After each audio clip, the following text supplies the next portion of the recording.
Assalamualaikum warahmatullahi wabarakatuh. Salam sejahtera untuk kita semua. Om Swastiastu, Namo Buddhaya, salam kebajikan. Halo Sobat Senator, tentunya kali ini kita kembali hadir di The Voice Podcast dan pada pembahasan kali ini kita masih membahas seputar DPD RI dan juga Sekretariat Jenderal DPD RI. Dan di salah satu unit kerja di Sekretariat Jenderal DPD RI, ada yang dikenal dengan Pusat Kajian Daerah dan Anggaran. Nah, mungkin Sobat Senator penasaran nih, apa sih Pusat Kajian Daerah dan Anggaran itu? Jadi, Puskada ini memang menyusun rekomendasi-rekomendasi kebijakan. Selain itu juga berkaitan dengan mekanisme riset, analisis yang cermat, dan tujuannya juga berkaitan dengan policy making untuk DPD dan juga Indonesia. Dan mungkin Sobat Senator penasaran seperti apa? Kita langsung mengutas tuntas nih sama expertnya, ahlinya banget yang top di Puskadaran. Langsung saja kita bersama Kepala Pusat Kajian Daerah dan Anggaran Sekjen DPD RI, Ibu Dr. Sri Sundari, SHMM CAE. Halo Ibu, apa kabarnya? Halo, alhamdulillah sehat. Sehat ya Bu ya? Alhamdulillah. Kalau misalnya politik boleh panas, kita harus tetap dingin dan sehat ya Bu. Biar aja dia panas dengan sendirinya. Nanti Betul. akan dingin juga. Bener banget itu Bu. Nah, Ibu saat ini lagi sibuk apa nih Bu? Karena kan masa sidang juga nih sekarang. Ya, banyak hal ya Mm-mm. tentang Puskadaran nih, Pusat Kajian Daerah dan Anggaran nih. Mungkin Mas Juan udah tahu juga bahwa salah satu pusat ini merupakan salah satu bagian yang ada di DPD RI. Nah, tentunya apa sih tugasnya, ngapain sih gitu ya. Ya sesuai dengan SOTK-nya bahwa Pusat Kajian Daerah dan Anggaran ini membuat ya, menganalisa, mengkaji, mengolah sampai menghasilkan sesuatu. Ya tentunya apa yang telah dikerjakan sekarang ini kan lagi masa reses nih. Habis kemarin paripurna, masa reses. Nah, disitulah letak inti tugas dari Puskadaran, mengolah hasil reses. Oke. Jadi kalau misalnya ada masyarakat menyampaikan nih Bu, pesan-pesan aspirasi itu nanti diolah lagi Bu ya? Iya, gitu. Kalau dalam mengelola ini Bu, ada nggak sih Bu challenging atau tantangannya Bu? Oh iya. Jadi kalau saya analogkan tuh Puskadaran itu safe-nya di DPD. Oke. Safe. Karena apa? Jadi apa yang dilakukan oleh anggota di daerah selama reses, mereka kan mengambil semua aspirasi. Aspirasi kan kita nggak bisa batasi. Masyarakat mau bicara A, bicara B, bicara C, sampai bicara apapun. Tetap kita ambil selaku anggota, tentunya ya namanya menyerap aspirasi. Betul. Nah, setelah menyerap aspirasi ini berarti terserap dong. Tergantung nanti aspirasi itu kira-kira bisa diimplementasikan balik nggak.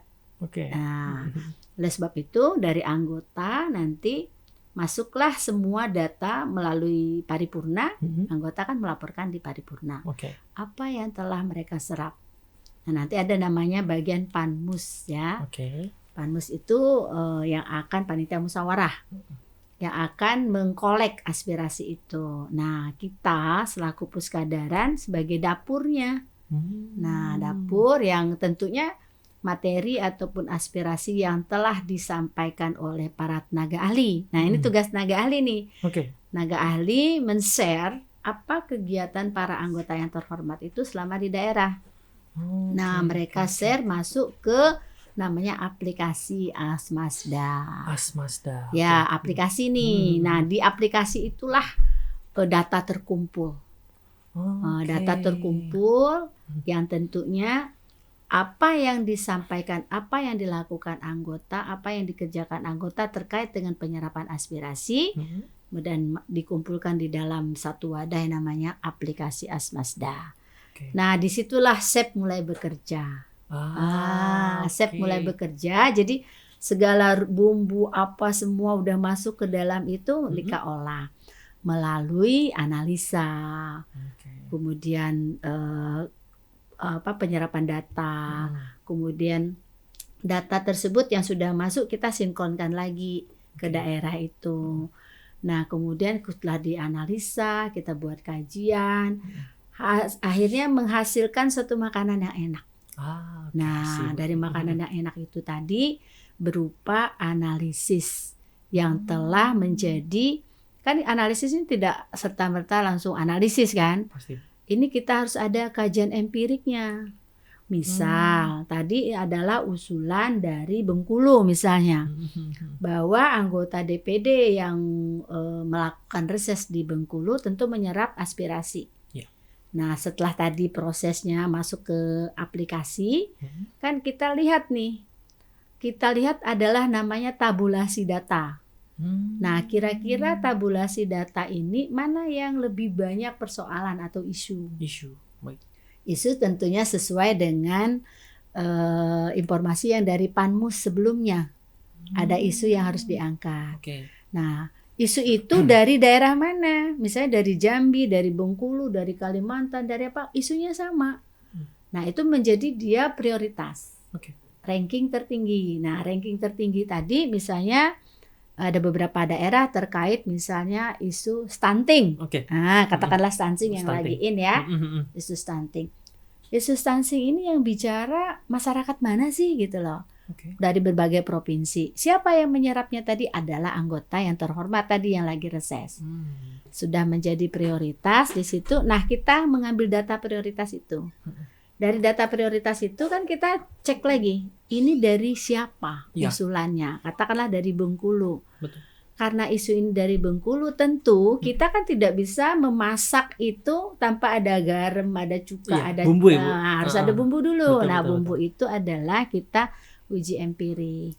Pergi ke karena usulnya Bengkulu misalnya, ya sudah kita ke pemerintah daerah Bengkulu, siapa nih yang kompeten di situ, misal Bapedanya, Sekdanya, atau dinas terkaitnya, dinas kesehatannya misalnya, bahwa ini Bengkulu sesuai dengan laporan masyarakat kepada anggota terkait dengan stunting di daerah A, bener nggak? Nah, jadi cross check begitu. Nah, setelah cross check, oh bener, kenyataan begini. Nah, apa yang harus kita lakukan setelah itu? Balik ke Jakarta, kita analisis, kita laporkan. Nah, biasanya komite ini komite mana yang membidangi? Nah, komite 1, 2, 3, 4 gitulah. Bagian kesehatan komite mana? Misalnya komite 3 misalnya. Nah, dari situ nanti komite akan menggodok menerima hasil masakan kita nih tadi. Nah, kemudian dilihat apa yang harus dilakukan. Oh, ternyata kalau memang terkait dengan kesehatan berarti ada hubungannya dengan Menteri Kesehatan dong. Betul. Nah, akhirnya mereka RDP. Bukan memanggil ya, artinya meminta apa sih? Bu, ya diskusi lah dengan Kementerian Kesehatan. Ternyata ada usul begini, setelah dikaji, kemudian data empiriknya ada, berproses. Nah, silakan Menteri Kesehatan kira-kira apa yang harus dilakukan. Nah, nanti dapat nih setelah komunikasi antara Menteri Kesehatan dengan anggota. Nah, dapatlah nanti menjadikan program. Nanti dari kementerian itu akan kalau begitu ini berarti perlu ditingkatkan, perlu diberi sarana, diberi makanan bergizi misalnya kan, kemudian ada pendidikan edukasi kepada orang tuanya, kemudian ada bantuan apa, nah itu baru N-nya di situ. Nah, dikala anggota pulang lagi ketemu nih masyarakat yang tadi memberikan aspirasi, oh sudah Pak, alhamdulillah nih menterinya sudah datang, ininya sudah datang dari dinas kesehatan, berarti clear di situ. Jadi si anggota DPD itu artinya mampu menyerap aspirasi, mampu memberikan solusi, dan implementasinya dirasakan oleh masyarakat. Nah, sehingga stunting di situ N. Nah, itu yang kita harapkan. Begitu, Mas Juan. Nah, Bu, ini menarik, Bu. Berarti kan the chef is cooking di sistem itu. Ibu mungkin melihat gak sih, Bu, perbedaan dulu sebelum ada kehadiran aplikasi Asmasda sama sebelum itu kira-kira seperti apa sih, Bu, perbedaannya? Nah, kalau dulu ya tentu kalau sekarang kan apalagi sekarang zamannya digital. Itu satu. Kemudian Gen Z udah luar biasa. Kalau saya ini boomer yang artinya old ya. Tapi nggak boleh buta juga dengan digital, harus melek. Jadi seorang walaupun dia generasi boomer, dia harus melek dengan aplikasi. Sangat membantu. Kalau dulu artinya tanpa paperless, kan semua serba dokumen, numpuk ya, Bu. boro-boro baca gitu loh. Udah berat bawa duluan kan, pernah kejadian. Artinya kalau para anggota bawa dokumen ke ruang paripurna di Nusantara 5 tuh bertumpuk-tumpuk. Banyak. Itu kan bebannya banyak, bisa tertumpuknya kertas-kertas itu banyak sekali mudaratnya. Iya, betul. Nah, dengan paperless ini jadi sekali klik kita bisa lihat. Jadi anggota nanti bisa lihat dan masyarakat juga bisa lihat. Okay.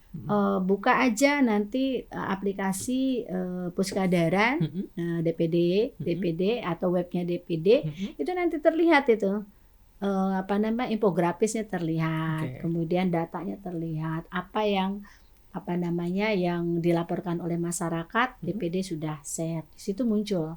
Bahkan masyarakat tuh bisa lihat ini sudah end belum ya gitu lah. Sudah berproses belum, sudah kelihatan di situ. Berarti ibaratnya masyarakat ini bisa memfollow up, bisa melihat progresnya seperti apa Bu ya di Puskadaran itu Bu ya. Dan ini menarik Bu. Berarti kan ini salah satu capaian juga dari Puskadaran Bu. Selain dari Asmasda ini ada nggak sih Bu capaian-capaian lainnya dari Puskada ini sendiri? Nah, yang saya lihat sekarang itu di Puskadaran. Puskadaran itu banyak tenaga muda ya. Generasi milenial menurut saya ya. Itu adalah tenaga jabatan fungsional tertentu. Di situ ada apul, ada fungsional kebijakan. Kemudian ada anggaran juga ya. Jadi para fungsional ini mereka benar-benar saya lihat ya mengolah data. Jadi data yang tadi ada di aplikasi mereka olah, mereka mencari data untuk sinkronisasi. Data itu dari BPSI. Kalau bicara tentang data, misalnya bicara tentang kesehatan, berarti mereka harus ke Kementerian Kesehatan. Bicara tentang perbatasan, mereka harus ke Kemendagri perbatasan atau BNP ya. Kemudian misalnya bicara APBN. Nah, RUU APBN untuk persiapan RUU APBN. Nah, tentunya mereka harus mencari data di Bappenas. Betul. Jadi tenaga muda ini energik luar biasa. Yang saya lihat ya, saya baru masuk Puskadaran baru 2 bulan lah. 2 bulan. Jadi yang saya lihat anak-anak ini luar biasa gitu lah. Punya pemikiran, kemudian diskusi dan pandai menganalisa. Nah tetapi tentu ya dengan kekiniannya. Harus dengan digitalnya. Jadi apa-apa langsung infografis bisa terserap langsung. Begitu. Mas Juan. Nah, tadi saya tertarik juga nih Bu terkait dengan tenaga-tenaga muda yang mereka berkolaborasi dengan stakeholder di DPD, kayak contoh tadi ada Kemendagri, kemudian juga BPS dan Dinkes. Nah, gimana caranya Puskadaran ini bisa tetap konsisten Bu dalam berkolaborasi dengan stakeholder itu sendiri? Jadi terkait yang berhubungan langsung dengan Bappenas apapun baru setelah saya masuk ini. Jadi baru bulan kemarin. Selama ini mereka menyerap data itu ya dengan Mbah Google, baca pustaka, searching. Nggak salah sih, tetapi lebih enak ke sumbernya langsung. Jadi saat itu saya bilang udah kalau gitu kita ketemu aja dengan Bappenasnya siapa yang betul, ketemu dengan direkturnya, ketemu dengan mereka. Jadi kita TikTok ya, kita yang datang ke sana. Nah, alhamdulillah mendapatkan masukan, mendapatkan. Jadi kita nanti kalau mengambil datanya mereka kita udah kulon-won duluan. Jadi kita izin ya, kita ngambil datanya, kita tempel atau apa. Selama ini kan mungkin ngambil dari sumber cuman sumber dari Bappenas, tetapi tidak ke orangnya. Kali ini kan orangnya langsung lain kan. Kalau ngambil sendiri dengan izin sendiri kan lain. Kemudian kemarin juga ke Dirjen Perbatasan, Direktur Perbatasan. Dari Kemendagri, Bapak Amran. Nah ini rencana kita mau ke Pak Judan ya, perbatasan juga nih. Jadi rencananya di Puskadaran itu paling tidak sebulan itu 2 kali lah untuk konsisten bertemu dengan stakeholder yang langsung menangani masalah itu. Jadi kita nggak ngambil di Google, nggak ngambil di sih kajian pustaka itu nggak salah, tapi dengan orang itu lebih asik gitu loh. Jadi kita mendapatkan itu dapat izin langsung lah. Nah jadi nanti nge-shape itu masak itu dengan tenang gitu loh. Bahannya udah ada, cabai bawang garamnya sudah ada, diolah dengan bagus. disajikan makanan yang enak. Kalau gitu juga jika terbentuk pola interaktif Ibu ya. Ya. Bisa diskusi dan Dan sebagainya. no budget. Iya, betul. Itu yang menjadi, ya jadi kita harus berpikir bahwa tidak selalu dengan semua itu harus ada budget. Enggak, ternyata bisa kita lakukan itu. Dan insya Allah ke depannya justru kita akan menjebati sebagai bridging. Membridging apa yang tadi menjadi aspirasi ini kita komunikasikan kepada anggota. Nah nanti, tapi ini personal ya, tidak secara kelembagaan. Jadi personal kita bisa ajak nanti anggotanya, ayo ketemu sama ini, apa sih menjadi persoalan. Kita sebagai bridging ya, kita sebagai bridging. Dan rasanya dari kementerian itu sangat terbuka, mereka welcome. Apa kira-kira yang bisa, memang persoalan yang mungkin selama ini mereka bukan tidak tahu, tetapi tahu cuman belum berproses kan, karena persoalan mereka banyak tentunya.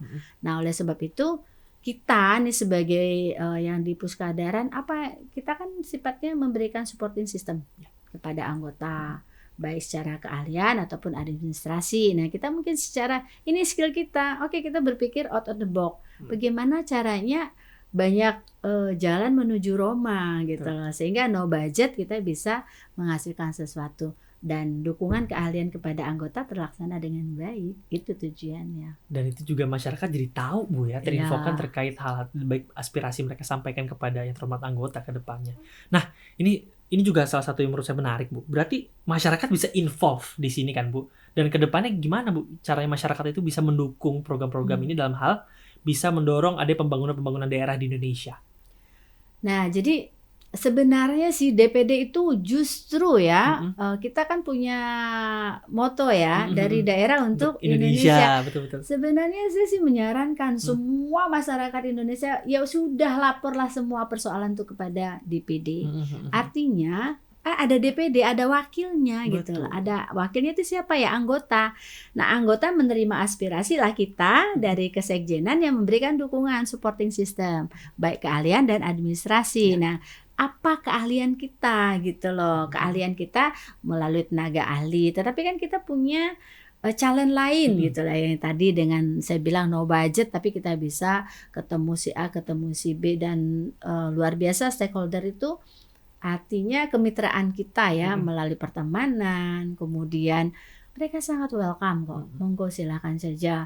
Kan kalau menteri yang ngundang pasti anggota kan. Betul. Udah bicara lain nih, para dewa yang ngobrol kan. Iya, nah, benar. menteri dengan itu. Tapi kan di bawahnya kan pada eselon 1, eselon 2, mereka kan bekerja atas instruksi gitu loh. Nah, kita nih yang memfollow up.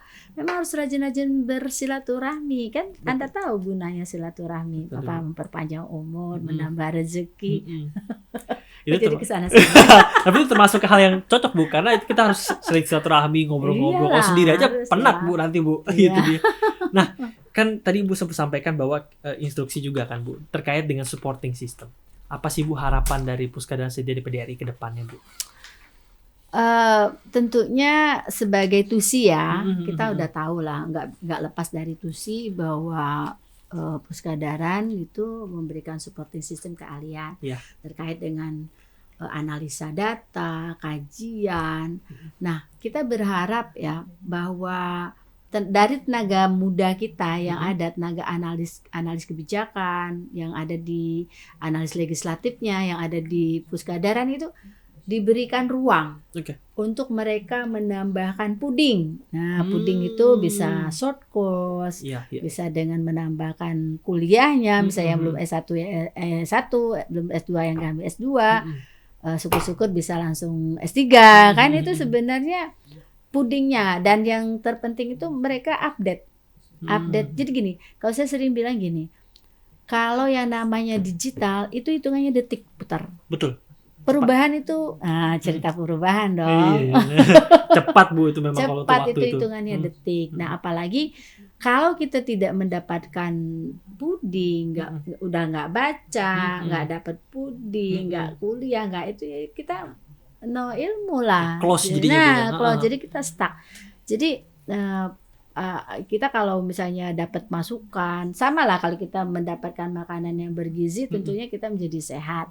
Nah kalau ini investasi yang ke atas gitu, leher ke atas. Nah investasi leher ke atas apa? Baca buku. Berarti harus ada bukunya dong. Betul. Berarti kita harus mempersiapkan buku-buku. Bukunya seperti apa?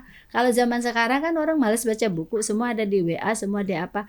Nggak bisa juga. Kita harus ada. Nah oleh sebab itu perpustakaannya juga harus menyiapkan buku-buku yang terupdate. Jadi sarananya kan ada kan? Betul. Kemudian mereka ikut seminar atau FGD atau workshop atau apa. Jadi kalau kepada personnya mereka harus aktif di mana ada informasi, ada seminar tentang ini, ya udah ikut gitu lah, menambahkan pengetahuan. Kemudian hal lainnya dari kita mungkin dia mensupport. Kalau ada short course di luar negeri, apa-apa, itu kita beri dukungan. Dan saya secara pribadi sangat mendukung bagi staff-staff yang analis ataupun yang di Puskadaran lah, untuk menambah ilmu tuh buat saya support banget gitu. Wow. Begitu. What a comprehensive discussion, Bu. Ini keren banget, Bu. Jadi memang banyak sekali dorongan-dorongan dan harapan-harapan untuk Puskadaran ke depannya. Dan terakhir, Bu, kalau boleh Ibu sampaikan closing statement, Bu, ke Sobat Senator. Sobat Senator ini sapaan kita, Bu, untuk penonton podcast di PDRI. Disampaikan terutama untuk yang menonton podcast ini dan juga masyarakat umum. Ibu boleh sampaikan closing statement ke kamera ini, Bu. Silakan. Baik, terima kasih Mas Juan. Pada sahabat Senator ya. Ya, Bu. Sahabat Senator, Anda tepat ya kalau ingin melihat di podcastnya Sahabat Senator. Karena disinilah tempat kita memberikan informasi terkait dengan daerah. Tentunya daerah ya berarti ada di 38 provinsi sekarang ya. Iya, betul, Bu. Bapak Ibu yang atau mahasiswa atau adik-adik ya, yang artinya yang bisa berkunjung ke DPD. Kemudian bagi yang belum sempat datang ke DPD bisa searching, buka DPD gitu, bahwa Dewan Perwakilan Daerah terutama anggotanya itu benar-benar memperhatikan ya namanya usulan dari daerah, aspirasi terutamanya, dan harapan kembali bisa diimplementasikan. Oke, cakep banget ini Bu I. Bu I, terima kasih banyak sudah hadir di Voice Podcast hari ini, dan semoga ini bisa jadi insightful untuk masyarakat juga ke depannya, Bu. Dan tentunya untuk Sobat Senator, jangan lupa untuk like, comment, subscribe di YouTube DPDRI, dan pastikan dapatkan info juga seputar daerah dan terutama di media-media sosial dari Puskadaran DPDRI. Sampai jumpa di episode selanjutnya.